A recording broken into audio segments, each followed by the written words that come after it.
Hello everyone, आज हम लोग जा रहे हैं जो परेड ग्राउंड में जो आंदोलन हो रहा है, आज जो पेपर लीक हुआ था उसके लिए, जबकि हम तीनों का पेपर भी नहीं था, फिर भी तीनों का भीड़ बना के जा रहे हैं। गाइस, हम चाहते हैं कि आप भी हमारा साथ दें जो देखेंगे।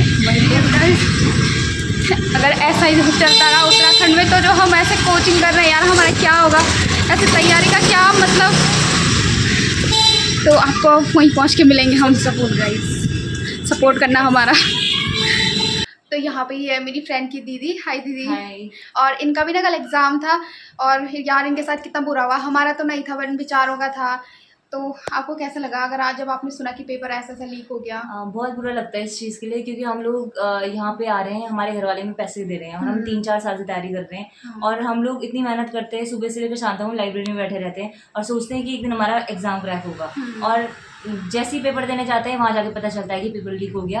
तो ये बहुत बड़ी प्रॉब्लम है और मेरे हिसाब से मतलब इसको ठीक करना बहुत ज़रूरी हो गया। तो हम लोग आज सब लोग जितने भी लड़के लड़कियाँ इधर करणपुर में हैं वो सारे के सारे परेड ग्राउंड जा रहे हैं और अपने हक के लिए लड़ाई करेंगे। और हाँ, तो बस हम ये चाहते हैं कि जो एग्ज़ाम है वो कैंसिल हो जाए और फिर से दोबारा हम एग्ज़ाम दें और एग्ज़ाम मतलब पूरी पारदर्शिता के साथ हो, ताकि मतलब जो भी कैंडिडेट मतलब उसके लायक हैं वही वहाँ पे मतलब उस पद पे बैठे, बस ये चाहते हैं। हाँ वही तो। और आज जैसे आप लोग बेचारे दिन भर लाइब्रेरी में, हम भी कोचिंग में है ना। कोई लोग होते हैं किसी के पेरेंट्स फीस नहीं दे पाते हैं। बहुत से रीज़न होते हैं। बच्चे कैसे इधर मेरे कॉम्प्रोमाइज़ साथ कर तो रहे बहुत हैं। सारे बच्चे हैं, पता है, उनके मम्मी पापा गांव में मजदूरी करते हैं, मनरेगा में मजदूरी करते हैं और अपने बच्चों को उन्होंने यहाँ भेजा हुआ है। उनको लगता है कि शायद उनके बच्चे एक दिन कुछ ना कुछ बन जाएंगे और मतलब उनकी जो परिवार की बुरी स्थिति वो ठीक हो जाएगी। लेकिन ये लोग यहाँ पूरी धांधली कर रहे हैं, मतलब पैसे लेके क्या बोलते हैं जॉब बेच रहे हैं। तो कहीं ना कहीं ये हम लोगों के साथ पूरे जितने लोग तैयारी कर रहे हैं उनके साथ नाइंसाफ़ी हो रही है। तो उसके खिलाफ सबको आवाज़ उठानी चाहिए, जितने भी उत्तराखंड के लोग हैं। तो अब हम आपको वहीं पहुंच के मिलते हैं, दिखाते हैं वहाँ का माहौल कैसा हो रखा है।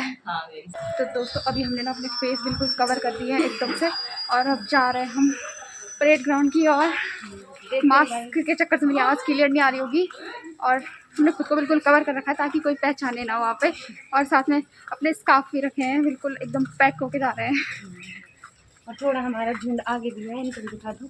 हाँ, तो ये रहे हमारे साथ के जो ये दीदी लोग हैं। दोस्तों पुलिस ना इधर चारों तरफ खड़ी हो रखी है, सर्वे चौक के एकदम भाई पूरा, मतलब कहीं से भी ना बच्चों को जाने नहीं दे रही है। तो हमने अभी देखते हैं आपको वहाँ पहुँच के मिलते हैं। अभी तो कुछ हो रहे हैं, चाहिए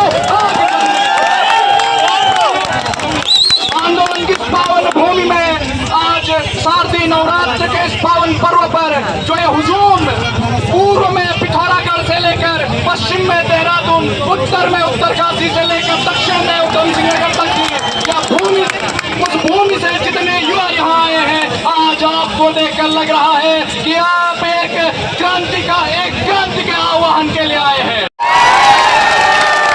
तिवारी गिरदा भी कहते हैं अर्जुन ते कृष्ण कुछ रणभूमि में सरदुनी तो रणबे का बचो लो, हम लड़ते रहे बुलो हम लड़ते रो। हम लड़ेंगे और आखिरी दम तक लड़ेंगे।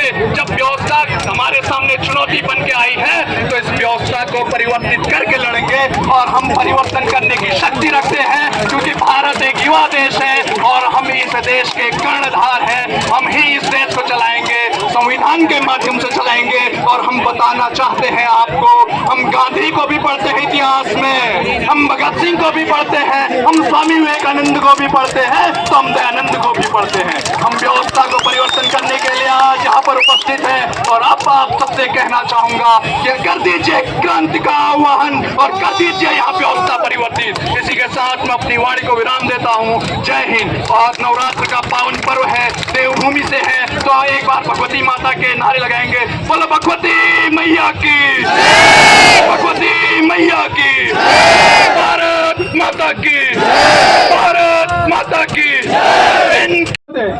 कहाँ कहाँ इन्होंने पेपर पहुंचाए, कहाँ कहाँ उन्होंने सेटिंग वाले पहुंचाए बताओ। और एक दूसरा लड़का था जोड़े हैं लाइन में, प्लीज वो रोड को जाम ना करें, थोड़ा इधर से हो जाए, थोड़ा इधर हो जाए प्लीज। और जो वहाँ खड़े हैं प्लीज वो नीचे बैठ जाएं।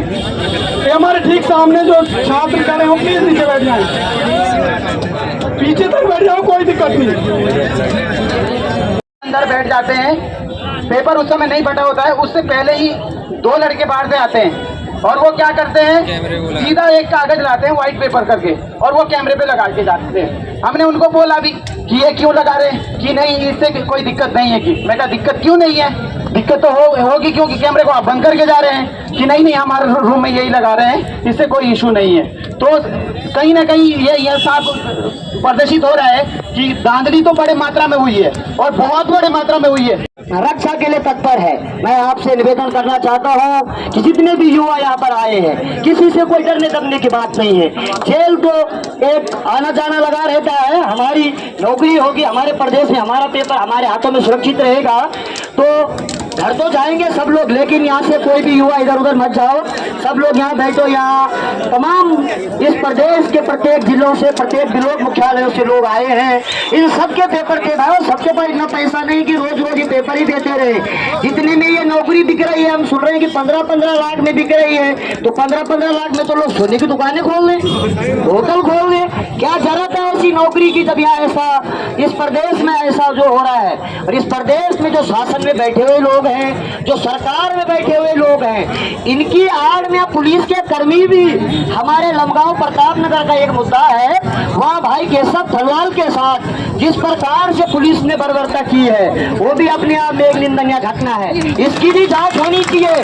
इसके लिए भी हम सब लोग फेसबुक व्हाट्सएप में मैं आप लोगों को बताना चाहता हूं कि हमारे रूम में जब टीचर लोग बोल रहे थे कि हाथ से तागा भी निकाल दीजिए, आयोग का जो पेपर करवाने का तरीका है वो देखिए, आप हाथ से तागा निकाल रहे हैं, गड़ा निकाल रहे हैं, उससे उनको शंका हो रही है। और जो 3 पर्चे जो बाहर निकले हैं वो नकल नहीं बोलेंगे, उसको नकल नहीं बोलेंगे। हम UKSS अध्यक्ष के जो है भाषण देख रहे हैं ऑनलाइन, वो ये बोल रहे हैं कि सिर्फ मात्र 3 पर्चे बाहर आए हैं और उसे हम नकल नहीं बोलेंगे। उसे नकल नहीं बोलेंगे जो 3 पर्चे बाहर आए हैं और हाथ के गड़े से नकल हो जाती है। ये कैसा कानून है इनका, अलग ही है, समझ में नहीं आता है। स्टूडेंट की पीड़ा ये लोग समझ नहीं पा रहे हैं कि मतलब लोग जो है 6-6 साल 7-7 साल से तैयारी में बैठे हुए हैं और उनकी दर्द को समझ नहीं पा रहे हैं। गिनी चुनी सीटें निकालते हैं, 200-400 सीटें, उसमें से ये आधी सीटें जो है पर्चे बाहर निकाल के बेच देते हैं। तो तैयारी करके लाखों स्टूडेंटों का क्या फायदा है फिर? आप लोग बताएंगे कि इसे महापाप नहीं कहेंगे कि ये जो है अपने जो इनके रिश्तेदार है, जो भी है, जैसा भी है, ये उनको पहले प्रायोरिटी दे रहे हैं अंदर करने की और बच्चों के साथ इतना घिनौने तरीके से खिलवाड़ कर रहे हैं। एक स्टूडेंट, आप लोगों को पता है कि यूथ जिस तरफ जो है, जिस तरफ यूथ का काफिला चलता है उस तरफ। दोस्तों अभी ना बहुत तेज़ धूप हो रही है और इतना गर्म हो रहा था ना वहाँ पे, तो हम अभी घर जा रहे हैं। अभी बज रहे हैं 4 और हम अभी घर जा रहे हैं। तो इस ब्लॉग की एंडिंग यहीं पे करते हैं।